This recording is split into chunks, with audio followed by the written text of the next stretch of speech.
Hello and welcome to Rise Above 2K, the podcast centered around the Unicorn Big and his rise in NBA 2K. Unicorn Big, how you doing this evening? Doing good, man. I've gotten myself to 19 games over 500 in rec for the entire year. I've played close to 1,000 rec games, and had a little bit of a slow motivation week. But I'm ready to hop back on, and I've got a week off of work, so ready to get my grind back on. And today was really the first day that I really got motivated to sit down and grind. So, grinder. Should we not do that? Should we He restart is that? indeed. And there's no, you're good. No, we're fine. No, this is great. I mean, this is how we talk anyway. So the people need to know what's going on here. There is a lot of really positive things we want to get into, and we want to talk about the demotivation. They're both important because anyone else is going through the grind is going through some similar situations that you are. But before we do that, we have to give a shout out, as we always do, to our sponsor, Shoddy's Jerseys. The link to their Instagram is in the show notes below, or on Spotify, or wherever you're consuming this content. What jersey are you rocking today, Unicorn Big, for the The viewing Scottie and listening Pippen audience? 95-96 alternate Yep. black pinstripe. I Not am not too specific. not rocking Piston stuff right now because I watched him get crushed in San Antonio. Then a little slip up today against the Brooklyn Nets. Yes. And we will talk. I am not very excited about that. Boston is just stringing their way to the top of the East, and we are not looking good. I'm worried about Charlotte, but again, we'll get to all of that in a minute. If you're looking for a jersey for yourself, for friends, for families, for birthday presents, for anything, if you want to get someone a St. Patrick's Day jersey, reach out to Shoddy's, challenge them with the obscure third alternate Bulls jersey from 90 whatever. They will make it happen for you. The price will be better than you can imagine. They'll ship it directly to your house, and it's an authentic level jersey. So reach out to Shoddy's, put in an order. We're gonna get to the NBA stuff because there's a lot to go over. We should probably do like a minute on F1 starting tonight. We should probably do a lot of things, but first we're gonna talk about the last week in 2K that you've had, Unicorn Big. First I want to talk about the good stuff. Where your rating is, how the new build's going, sort of how the game has been coming to you. Yeah, so I'm probably the most successful build I've ever been on. I'm not averaging as much as I was before I got into Purple Plate. Purple Plate's not what it's cracked up to be. It's kind of like, you load up on all of these stats and then people get really good and you can't rebound and score as much as you were. But Yeah, I mean, yeah. I'm halfway to Red Plate. I'm not losing many games. I'm playing my position well. It's just kind of a matter of like, you know, without a real squad that I'm running with right now, like how hard is it going to for me to get to red? Because with purple, you gain more when you win and you lose more when you lose, or you gain less when you win, Yes. you lose more when you lose. Yes. So, I worked really hard to get to halfway, and then I just lost a game and it went like back down a decent amount. And there's nothing I could have done because like guys quit and could have won the game. Yeah, absolutely. So that's kind of where I'm at. Have you noticed a change in your matchmaking for teammates in Purple Plate? Are you getting a little bit more competency at the point guard position, or is it still kind of like I gotta kind of carry the show to make it work? No, I'm not carrying. It's pretty much you're always getting Purple Plate points. And Okay. so I changed my body type today to shredded, so I'm a little bit slower, but I can hold screens like nobody's business. So I'm just trying to figure out really what I want to do for the next couple months in this game, because we're 4 or 5 months away from 2K27 dropping. Yeah, it's crazy to believe that's already where we're at. And yeah, that's something we got to look forward to and sort of how we plan for that. Um, I wanted to note that you have taken days at a time off of the game. There's been a little bit of a lack of motivation to get on the sticks, and that's pretty common and good to take time away from the game when you don't have it, because that's when you can spiral your stats and your rating way down by playing at times that you're not motivated to. Can you talk a little bit about how that's been and how you've been trying to keep a positive mindset about taking time off? Yeah, I mean, I've been grinding hard at this game for, Yeah. about 10 months. I've been playing every single day. It's all I do when I'm not working. And Mhm. I just kind of like have felt in the last few days like I don't feel like playing. And it sucks because I'm like today I have double rep You're on for fire. yeah, I have double rep for 2 straight days, and I'm, like, getting pretty close to bet 2. I'm at, like, 60% to bet 1, so 3 more cat breakers coming, hopefully within the next 3 weeks, 4 weeks. Um, and I don't know, it's just kinda like it's as today was the first day, I was just like, I actually wanna play more than, like, 1 game." Um Well, and this is what's important is like you could argue right now that you're in the best position you've been in since you've started this journey. So the natural concept is, well, then I'm going to keep going because we're streaking. Like you can't end on a win. You can't end the streak. You got to run, right? But your mental health doesn't always match up with your success in the game, and you've got to take care of both. So even though you're on fire, taking time away is what's best for everything, because like today, by the time your mental health comes around to like, all right, I'm ready to go, it didn't change your build, it didn't change your rating, it didn't change the fact that you're on fire. You just took a break and got yourself right. And for anyone who's listening and is going through this grind, like you're going to find those weird cycles where your mental health and your status in the game don't quite mesh, and that's okay. Yeah, I mean, I feel that. I waited until this week until I really felt like, I wanted to sit down and play more than just one game. And I'm kind of getting back into the zone. And kind of the last reason I changed builds was because like I got bored with my last one, and now I'm on this Joe Knows build. So I have two really good builds. I have a fast 6'9" that can dribble, that can shoot, that's super athletic, and then I have a big, brawly 7-footer who can shoot a little bit and just rebound and play in the post and like do all that stuff. And so it's kind of the point where like I need to get very serious about the details of the game. And really, since I have the builds I'm doing well on, there's there's there's really nothing else to do from a build perspective from the rest of the cycle. Yes. Yeah. Just keep grinding out, try to get more cap breakers, and hopefully find yourself into red plate.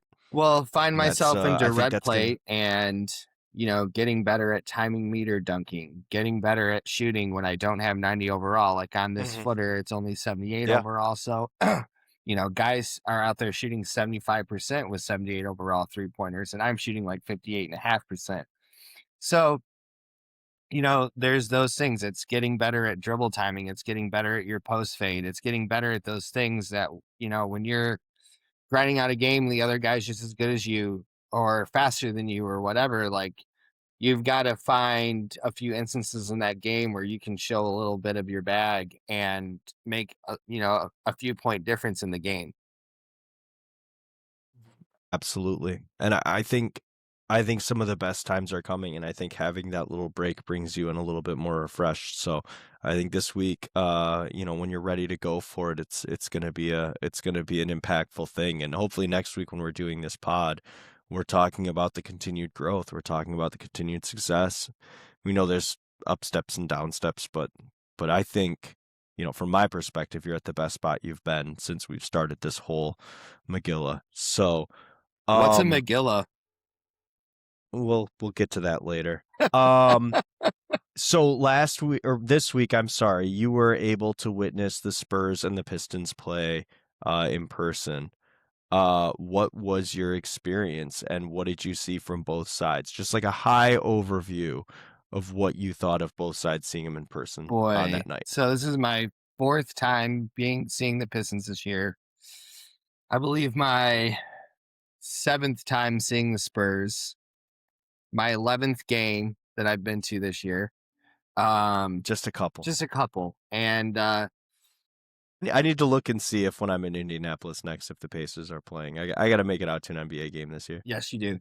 Well, so man, Victor Wembanyama, when he Yeah, hit he's decent. He's decent. when he hits that first three of the game that he takes, like the other team is just like, what do we do? So when Wemby makes that first three of the game and his first shot is a three, and all of a sudden it's just like, well, this guy's going to go off tonight. Hmm. And then his next move is to pump fake a three.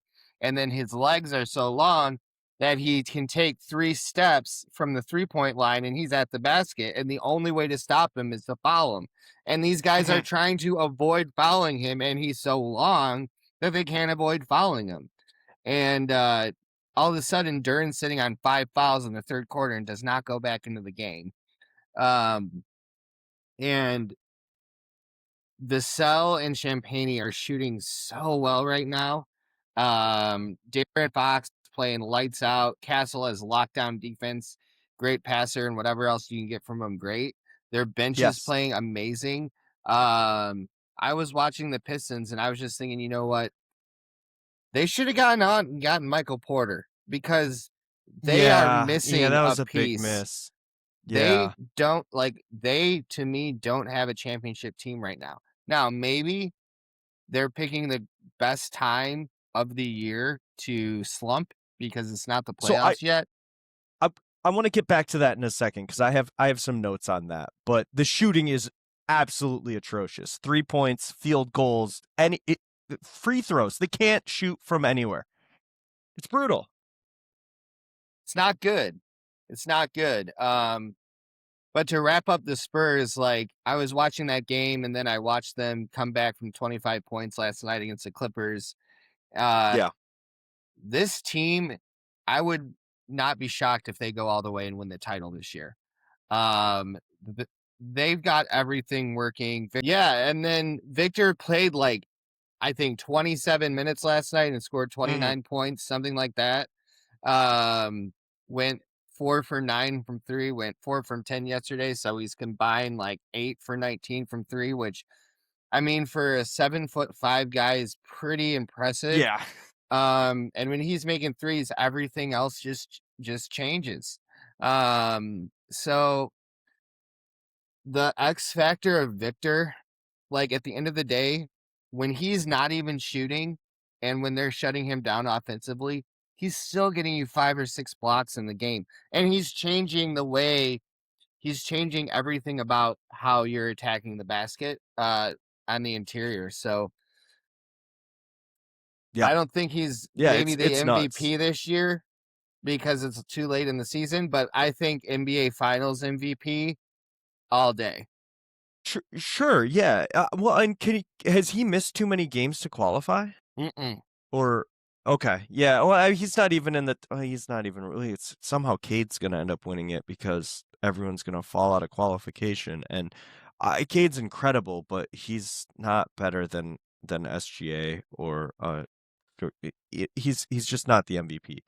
It might end up that way. I don't know, but I wanted to talk about the Pistons for a second, and honestly, I want to talk about a lot of teams in the league right now because I don't think we have a fair assessment of anyone other than the bottom 10. The bottom 10 that up until recently had a 44 game losing streak. Like we know who's out.